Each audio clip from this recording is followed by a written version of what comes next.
Hello, this is Victor bringing here a new product review or a new look to one of the books from Games Workshop. And this time we are going to make a look to this book from Warhammer Age of Sigmar that is called Season of War Thondia. So this is more like a narrative expansion for Warhammer Age of Sigmar, but there are also rules for open play and of course for match play. So let's make a look what we have inside. Of course, it will have at the end have a code that you can use to add all the rules into your app, into your the app that the Games Workshop have for Warhammer Age of Sigmar. So yeah, we have with introduction. So we're talking here, and I don't want to share the code at the end. A book of 112 pages. So it's not a small book.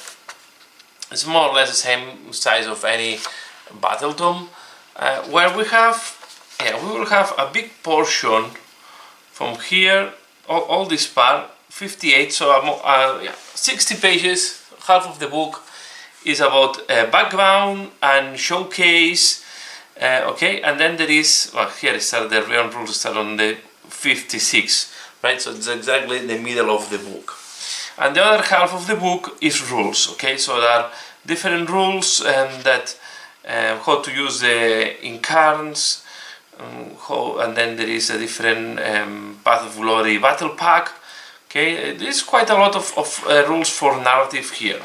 But we start first with, talking about background, about the, there is a little introduction about the game at the beginning, but it's mainly background and all what is the situation, right? And they focus really on the realm of beasts. Okay, you can see the beast awakens, and we are at the coast of Tusks, and then here we have Thondia. Okay, so it's usually all this is the background. I should have said today, so I did not have time to read all the background, but you can see there is a lot of background and information about what is going on. So I did not check if this is advancing or not the narrative of the game, but yeah, you can see there is a lot of information here about background, and there is quite a lot of text on each page, so it's quite interesting. I like a lot. Again, this is the cover of the core book. It's a pity that it's here and you cannot enjoy it fully. Yeah, it's difficult. I don't want to damage the book opening more. We have a little bit of showcase. Okay, you have the new miniature, the new incarn. Okay, I hope they release more of them.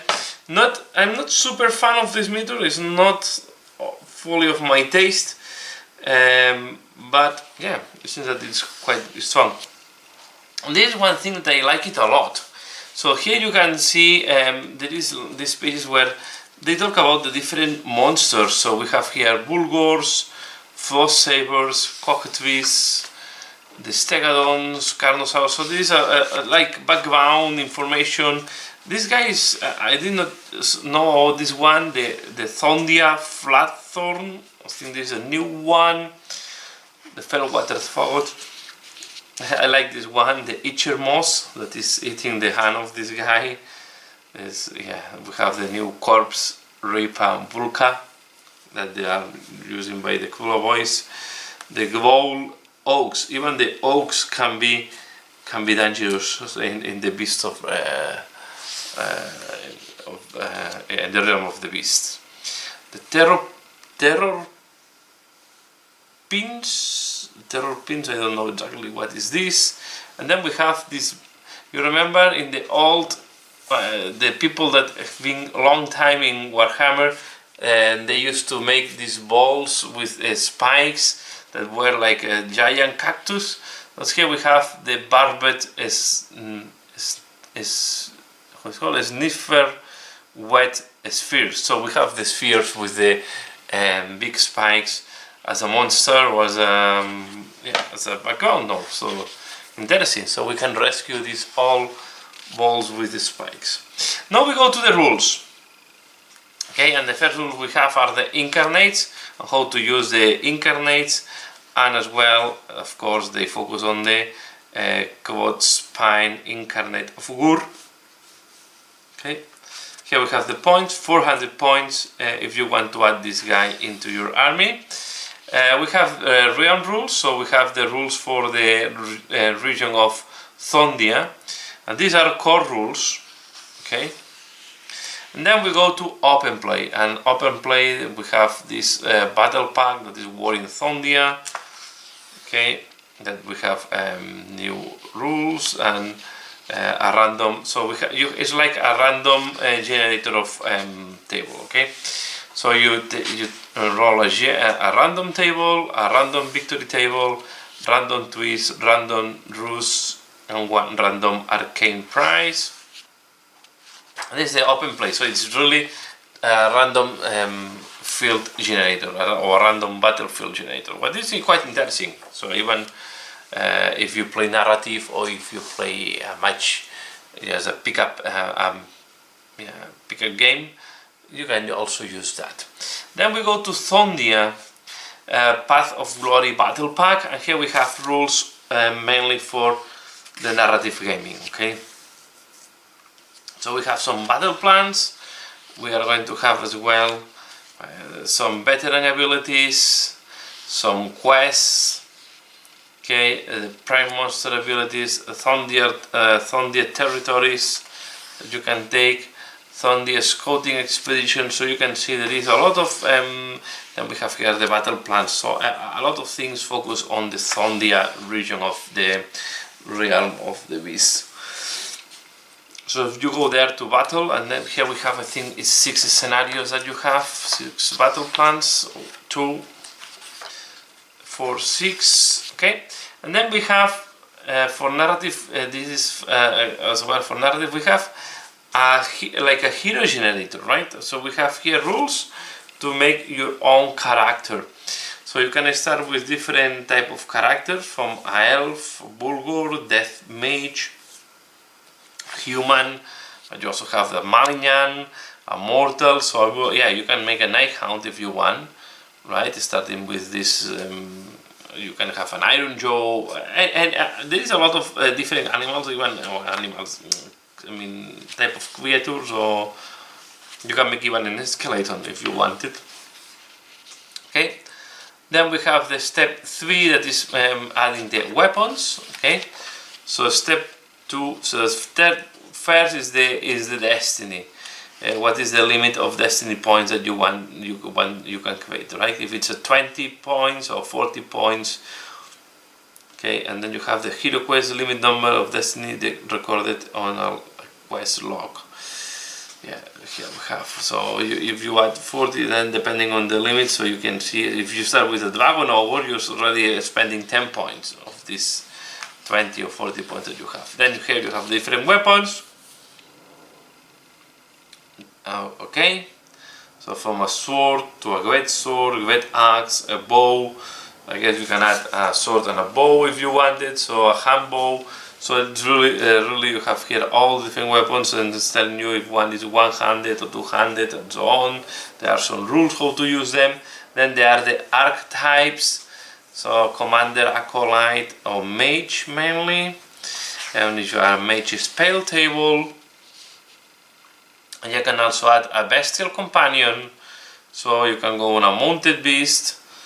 No Bulgur or Dragon Ogre can go there, or you can go to a Gargantuan beast. Okay, and neither Bulgur or Dragon Ogre can take that, and they cost between 6 to 15 DP. The weapons here you also have the cost, and then you have as well bestial companion options. So you it's really very abstract, and this is, I like a lot these things, right? Because and then you have even the character enhancements and abilities, so you can really create a very interesting heroes here. And maybe as each faction will have their own hero, right? So I would like to use more of this. Because I think it's very interesting, right? Especially for narrative game where you don't care that much into the balance. The idea is more to forge your narrative, right? Make your own heroes. Then we go to Summons to War Battle Pack. Okay, so we have points limit, Summons to War Battle Plans, Call the Beast, Savage Slaughter, and so this is yeah, so this type of things that you have here. These are new battle plans. Summons to War Campaign, Destroyer Armies. This is I need to read this because this is new. What's called battalions? So you have as well the battalions that are mainly for narrative, okay, or only for narrative. You have new type of battalions that are not shared, and then there's the Butcher Herd. Of course, this is only for Beastman, and then you have this one is with a for the Stormcast, where you have a Lord Imperatan, and then it's forging it's based on the history we have on the background we have seen at the beginning, and we have new battle plans here. Okay, so more battle plans for the narrative. This is not fully. This is not on. It is not linked. So you have the part is okay. If you move back, we have the narrative part is more linked to the Path of Glory, and then you have more open narrative in games. But you have a lot of narrative. Okay, this book is really for the narrative people. Okay, because all this is narrative. So we're talking about from page 64 to page 96. So 30 to 1/3 of the book is narrative. Okay, and then we go to the match play. And match play, yeah, it's about 20 pages of match play more or less. Where you have new. It's more. Yeah, the rules for I'm trying to check. There is these new core battalions. You have new core battalions within Karn, for example. Here, you have the content. So we have newest one strategies. Okay, we have new one strategies. We have new battle tactics. And I need to read if you have to play. I guess in this scenario, so you have the endless invocations. So here you have. So this is a new setup for the match play, in case you want to use it. And then we have the scoring sheet for the new scenarios. Okay, so you have the scenarios as well for the match play. So really quite a complete book. So there is a lot of information. You have 2, 4, 5. There is 5 battle plans for the match play. I think there is a lot of information. I think it's quite an interesting book. I'm not regretting to buying that. I think I like a lot this type of narrative things, and I'm missing to have sometimes more on this on Age of Sigmar. So I'm really looking forward to also do some narrative gaming soon with my Stormcast Eternals or my Nighthound. I'm still thinking about which army to use. Well, likely Stormcast Eternals at the moment, unless the Nighthound Codex Battletome, sorry, it's being released soon. So this is what you find. So this is what you get in the Season War of Thondia. Season of War Thondia, sorry. Okay, let me know what do you think about this book. Let me know if you like it. The only thing is, I still don't get why the Incarnate have to go in with a lot of different terrain. To be fair, I think they should have released the Incarnate alone, but yeah, I guess this will happen in the future. And as you can see, it's for the 4 factions here, right? The Chaos, Order, Chaos, Death, and Destruction. So that's all for now. So I hope you have enjoyed this one. Please give a like if you have liked this video, and as usual, thanks a lot for watching, and see you again later. Bye.